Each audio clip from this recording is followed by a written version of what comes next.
नमस्कार, स्वागत है आप सभी का। मैं हूं आपके साथ हितेश व्यास। हमारा खास चुनावी बुलेटिन 23 में प्रदेश, 24 में देश देख रहे हैं आप। 2023 यानी चुनावी साल का आगाज हो चुका है। संभावना है कि अक्टूबर नवंबर में मध्य प्रदेश और छत्तीसगढ़ समेत 9 राज्यों में विधानसभा के चुनाव होंगे, जिसके मद्देनजर सियासी बिसात पर हलचल भी तेज होती जा रही है। नई नई चालें चली जा रही है। दुश्मन को घेरने के लिए तमाम पैंतरेबाजी भी चल रही है। तमाम गहमा गहमी को IBC 24 अपने इस खास चुनावी बुलेटिन 23 में प्रदेश, 24 में देश के जरिए आप तक लगातार पहुंचा रहा है। तो चलिए इसकी शुरुआत करते हैं। आज जिन 2 विषयों पर हम चर्चा करेंगे उसमें सबसे पहले बात मध्य प्रदेश की होगी, जहां पर क्या बागियों के सहारे कांग्रेस अपनी नैया को पार करने की कोशिश करती नजर आएगी। तो दूसरी तरफ हम बात करेंगे, अगली जब कड़ी में पहुंचेंगे तो तब बात करेंगे छत्तीसगढ़ की, जहां पर विधानसभा का सत्र होना था 5 दिन का, लेकिन हो गया सिर्फ 3 दिन का। अब सियासी बयानबाजी भी उस पर हो रही है, इसी पर आज बात करेंगे।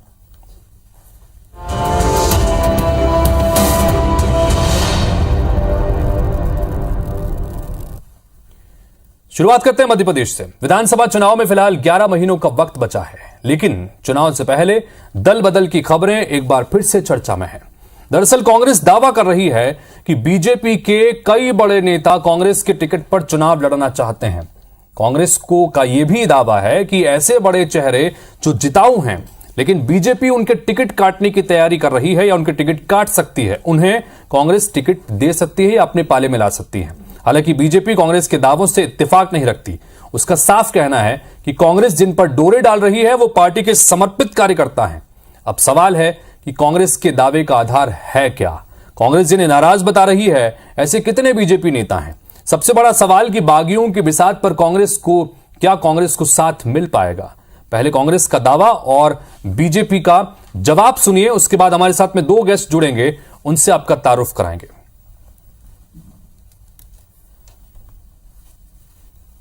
देखिए, भाजपा का एक बहुत बड़ा धड़ा भाजपा ने खुद उनकी ही पार्टी से नाराज है। आने वाले समय में कई चौंकाने वाले नाम हैं जो भाजपा का पाला बदलकर कांग्रेस में आ सकते हैं।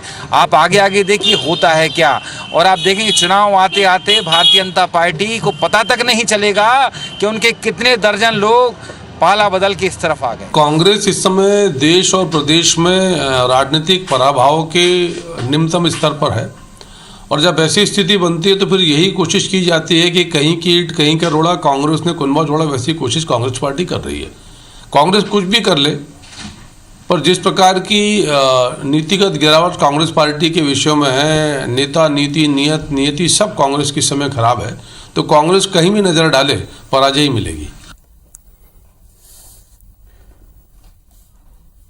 तो कांग्रेस का यह कहना है कि भाजपा को पता भी नहीं चलेगा और कई सारे उसके नेता कांग्रेस पार्टी के साथ हो जाएंगे जब चुनाव नजदीक आएंगे। तो दूसरी तरफ बीजेपी ये कह रही है कि कहीं का ईंट कहीं का रोड़ा, और इस तरह की जो राजनीति कर रही है, पराभव है कांग्रेस के भीतर। इस पर बातचीत करने के लिए 2 मेहमान जुड़ रहे हैं। हमारे साथ में गीतधर जुड़ रहे हैं, भारतीय जनता पार्टी के प्रवक्ता हैं, साथ ही फिरोज सिद्दीकी जुड़ रहे हैं, कांग्रेस पार्टी के प्रवक्ता। आप दोनों का बहुत बहुत स्वागत है। सबसे पहले गीतधर जी, आपसे ही शुरुआत करते हैं। जिस तरह से अपने इस रिपोर्ट के जरिए दिखाया कि भारतीय जनता पार्टी के खासतौर पर ऐसे बागी नेता और बड़े चेहरे रहे हैं जिनकी कहीं ना कहीं नाराजगी समय समय पर निकल के आती रही है, कांग्रेस की नजर उन नेताओं के ऊपर है, क्या कहेंगे गीतधर जी?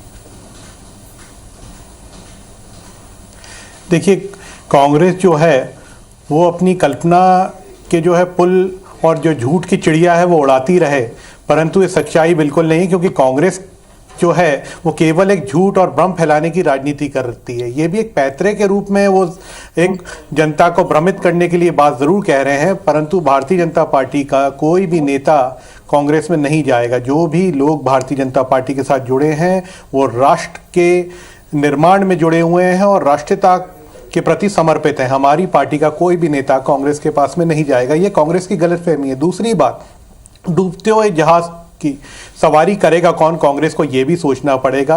ना नीति है ना नियत है कांग्रेस के बाद। हमारे वरिष्ठ प्रवक्ता पंकज जी ने जो बोला था बिल्कुल सत्य है तेज जी, लेकिन कांग्रेस की मानसिकता देखिए आप। कहीं ये 80 सीटों पे जयेश के साथ चुनाव लड़ने की बात करते हैं, कहीं ये भारतीय जनता पार्टी के लोगों की बात कर रहे हैं। तो क्या कांग्रेस के पास नेताओं का इतना अकाल पड़ा हुआ है, या फिर ये सब जो राहुल जी की जो रैली है ये उसमें व्यस्त हो गए हैं। तो कांग्रेस को सोचना पड़ेगा, स्वयं में आकलन करना पड़ेगा कि जिसके पास ना नेता है ना नियत है, और ये दूसरों के दम पे चुनाव लड़ने की बात कर रही है, ये जीतने के सपने देख भी कैसे सकती है। फिरोज सिद्दीकी साहब वो कह रहे हैं कि कांग्रेस सिर्फ सपने देख रही है, ऐसा कुछ होने जा रहा ही नहीं जा रहा है। सब तमाम जो जितने भी नेता हैं, चाहे वो नाराज हैं या बागी हैं, जैसी भी स्थिति है, वो सब के सब समर्पित कार्यकर्ता हैं बीजेपी के, कोई कहीं नहीं जा रहा। फिरोज जी देखिए ऐसा है कि भारतीय जनता पार्टी 3 धड़ों में बंट गई है। एक महाराज है, एक शिवराज है और एक नाराज भाजपा है। और जितने भी लोग हैं, इनका पूरा एक वर्ग संघर्ष चल रहा है। इतने सारे डैडी हो गए हैं कि कार्यकर्ता यही नहीं समझ पा रहे कि किसको डैडी बोलना है, किसको काका बोलना है, किसको मामा बोलना है। पार्टी चला कौन रहा है ये भी पता नहीं है, सरकार चला कौन रहा है ये भी पता नहीं है।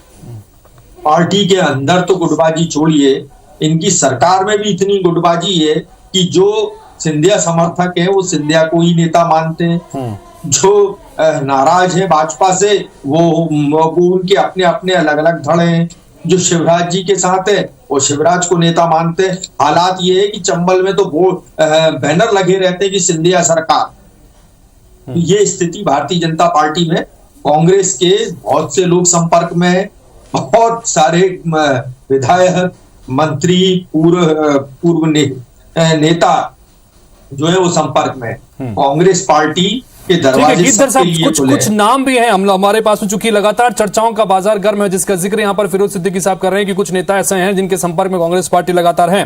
हाट पिपलिया सीट की बात करें, दीपक जोशी यहां से नाराज चल रहे हैं, क्योंकि लगातार उनकी नाराजगी अलग अलग बयानों के जरिए भी निकल के सामने आती रहती है। गौरीशंकर शेजवार के बेटे हैं मुदित शेजवार, वो भी कहीं ना कहीं दावेदारी सांची से कर रहे थे, लेकिन टिकट मिल गया किसी और को, उनकी नाराजगी भी वहां पर थी। दूसरी तरफ पूर्व सांसद हैं अटल बिहारी वाजपेयी के भतीजे हैं, भांजे हैं, माफ कीजिए, अनूप मिश्रा, उनकी नाराजगी भी कहीं ना कहीं निकल के आती है। तो ये ऐसे कुछ बड़े चेहरे हैं जिसको लेकर लगातार कांग्रेस पार्टी की तरफ से ये कहा जा रहा है कि वो शायद वहां टिकट दे सकते हैं। इस पर क्या कहेंगे गिरधर साहब? हितेश जी, बिल्कुल भी ये बात सत्य नहीं है कि ये लोग भारतीय जनता पार्टी को छोड़ के जाएंगे। देखिए, जिसको भी टिकट मिलती है भारतीय जनता पार्टी में, एक तो ये जो निर्णय है ये ऊपर से लिया जाता है, संगठन बैठ के हमारे यहाँ तय करता है, क्योंकि संगठन आधारित पार्टी है हमारे यहाँ पे, कैडर बेस्ड पार्टी है। और जब जिसको टिकट मिलता है तो बाकी सब लोग उसको जिताने में और जनहित के कार्य जो जनता के लिए शुरू किए गए हैं वो जनता तक पहुंच जाए, इसके लिए कार्य करने में लग जाते हैं। देखिए, परिवार में मतभेद जरूर हो सकते हैं, वर्तमान में तो ऐसी कोई बात नहीं है। हाँ, किसी विषय पे कोई बात अगर किसी को लगती है तो जैसे आप दीपक जोशी जी की बात कर रहे हैं, मुदित जी की बात कर रहे हैं, ये सब लोग अपनी बातें जरूर रख सकते हैं, लेकिन नाराज है ऐसा तो कहीं से भी कहीं तक के नहीं दिखता है। अनूप जी की आपने बात करी, वरिष्ठ मंत्री रहे हैं मध्य प्रदेश सरकार में, भाजपा सरकार में, तो शासन के लिए जो है उनकी जो नीतियां रही थी वो आज भी कारगर हैं। और निश्चित रूप से देखिए, कई बार ऐसा लगता है, आकलन कर सकते हैं, और कांग्रेस के पास में वैसे भी खाली बैठी है। अक्सर जब भी इस तरह की बात निकलती है तो कांग्रेस पार्टी के नेता ये कहते हैं कि जो सिंधिया गुट के लोग जो पार्टी में आए हैं बीजेपी में, उसकी वजह से जो पुराने पार्टी के नेता रहे, कार्यकर्ता रहे, उनके भीतर नाराजगी है, चूंकि उनका हक मारा गया है। अब ऐसे में वो जो नाराजगी है वो नाराजगी सामने आएगी चुनाव के समय और कांग्रेस को इसका फायदा मिलेगा। इस पर क्या कहेंगे साहब? देखिए, मैं तो बाल काल से जो है भारतीय जनता पार्टी का एक कार्यकर्ता रहा हूं, गिलहरी मात्र व्यक्ति रहा हूं, लेकिन ऐसा मुझे कभी महसूस नहीं हुआ कि कोई बाहर से आया है। देखिए, भारतीय जनता पार्टी में जो आए हैं वो यहाँ का एक अटूट अंग बन चुके हैं। निश्चित रूप से कहीं ना कहीं वो लोग जो थे, उन्होंने जब देखा कि अवहेलना हुई है वहां पर, और जो नियत थी, देखिए सिंधिया जी भी क्यों छोड़ के आए, सिंधिया जी के नाम पे तो कांग्रेस को वोट मिले थे, लेकिन उनके साथ ही उन लोगों ने जो है अवहेलना करी, जनता के हित के लिए वो कार्य करना चाहते थे। तो ऐसा कहीं पर कुछ भी नहीं, क्योंकि यहाँ पर तो निर्णायक फैसले लिए जाते हैं जो कि जनता के हित में कारगर है। तो यहाँ पर जो लोग हमसे जुड़े हैं वो भारतीय जनता पार्टी के विचारधारा पे ही चलने वाले लोग थे, ये मानिए आप, और कहीं भी है उनमें जरा सा अंतर मैं स्वयं नहीं कर पाता तो कांग्रेस क्या करेगी। खैर, कांग्रेस की जहां तक के बात है तो कांग्रेस को तो स्वयं के आकलन की जरूरत है, क्योंकि यहाँ पर देखिए इनके बचकाना हरकतें, और चाहे आप गोविंद सिंह जी का बयान देख लीजिए, और गुट की जब बात कर रहे हैं तो देखिए यहाँ पर कौन कौन मुख्यमंत्री बनना चाहता है कांग्रेस से, यहाँ पर तो लंबी लिस्ट है। यहाँ पर जो है राहुल सिंह जी भी लगे हुए हैं, कमलनाथ जी भी लगे हुए हैं। पर ये जो बात, इससे कम से कम एक मैसेज जी संक्षेप में बोलेगा। हाँ, बोलिए। लेकिन यहाँ पर देखिए, हमारे यहाँ पर केवल शिवराज जी हमारे नेता हैं। हम मुख्यमंत्री के जब चेहरे की बात आती है तो हम शिवराज जी के नेतृत्व में चुनाव लड़ेंगे, लेकिन ये लोग किसके नेतृत्व में चुनाव लड़ेंगे, मेरा बड़ा सवाल है। जवाब भी दीजिएगा। दूसरा सवाल मेरा ये भी है कि ये लगातार मैसेज भी जा रहा है और भारतीय जनता पार्टी के नेता भी ये बात कह रहे हैं कि कांग्रेस के पास अपने जिताऊ चेहरे नहीं बचे हैं, इसलिए भारतीय जनता पार्टी के नेताओं की तरफ उनकी नजरें जा रही हैं। देखिए, कांग्रेस के पास हम आज भी कह रहे हैं और ईमानदारी से और अधिकृत प्रवक्ता होने के नाते कह रहा हूं मैं कि कमलनाथ जी हमारे मुख्यमंत्री के चेहरे होंगे। ये मैं अधिकृत प्रवक्ता हूं, ये पार्टी का बयान। नंबर 1। नंबर 2, हमारे पास तो बहुत जिताऊ चेहरे हैं। हम लोग ये इनके जितने नाराज हैं वो सब कांग्रेस के संपर्क में हैं। हम हमारे जमीनी कार्यकर्ता जो हमारी ब्लॉक कांग्रेस कमेटी हैं, जिला कांग्रेस कमेटी हैं, स्थानीय नेता हैं, हम उनसे पूछेंगे कि ये अमुक व्यक्ति भारतीय जनता पार्टी से आया है, इसको टिकट दिया जाना चाहिए अथवा नहीं।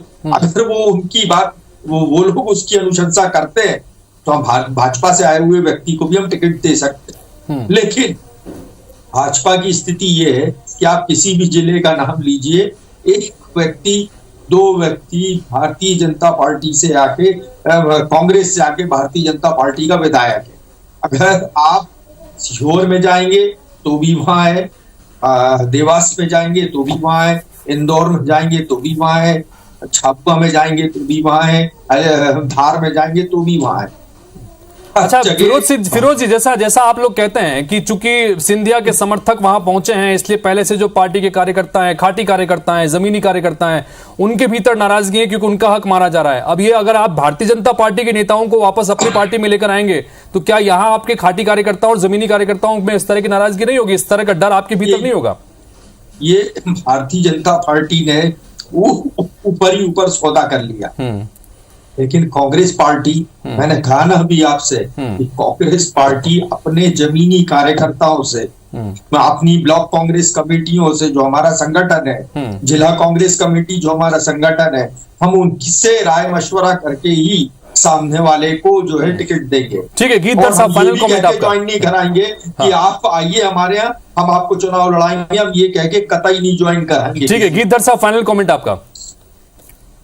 क्या डर है 2023 के लिए कि अगर इस तरह से बड़े नेता टूट के जाते हैं कांग्रेस पार्टी के लिए की तरफ, तो क्या ये नुकसान कर सकते हैं?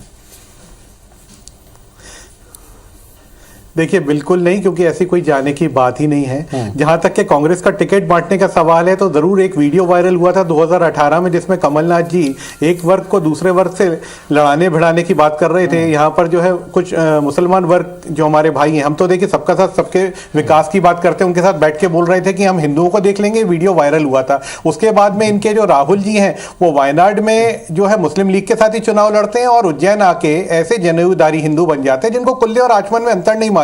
तो ये ऐसी धर्म की राजनीति क्यों करते हैं? हम तो हमेशा से सबका साथ सबके विकास की राजनीति करते हैं और उसी मुद्दे पे, क्योंकि हम जनहित के कार्य कर रहे हैं। तो कहीं ना कहीं डर की बात तो कांग्रेस के लिए, हम ना समाज को तोड़ने की राजनीति करते हैं ना ही। फिरोज जी, डर तो दिख रहा है। देखिए, मैंने बोला था और वो साहब आपने जो है प्रमाणित कर दिया, रोज बयान दे रहे हैं, तो निश्चित रूप से लड़ोगे। आज व्यापार कहां भाग रहे हैं? ये तो आपकी कल्पना है साहब, अपनी कल्पना की उड़ान आप जितनी भी उड़ा ले, लेकिन जनता के सामने सत्य तो आएगा ही। और सत्य जो है ना वो कभी पराजित नहीं होता। सत्य तो यही है कि हमारी पार्टी मजबूत है, जनता के हित के कार्य। इसमें सच्चाई नहीं है, लेकिन कांग्रेस पार्टी कह रही है कि वक्त आने पर सब कुछ होगा, सब कुछ दिखेगा। फिलहाल आप दोनों का बहुत बहुत शुक्रिया। जाहिर सी बात है 2023 ने अभी दस्तक दी है और नवंबर में चुनाव होने हैं, और नवंबर होते होते ये जब 8-9-10 महीने 11 महीने बीतेंगे, जाहिर सी बात है कि इस तरह की कई और खबरें निकल के सामने आएगी, कई पैराशूट लैंडिंग की खबरें भी निकल के सामने आएंगी और दोनों ही पार्टी में निकल के सामने आएंगी। इंतजार आपके साथ हमको भी रहेगा।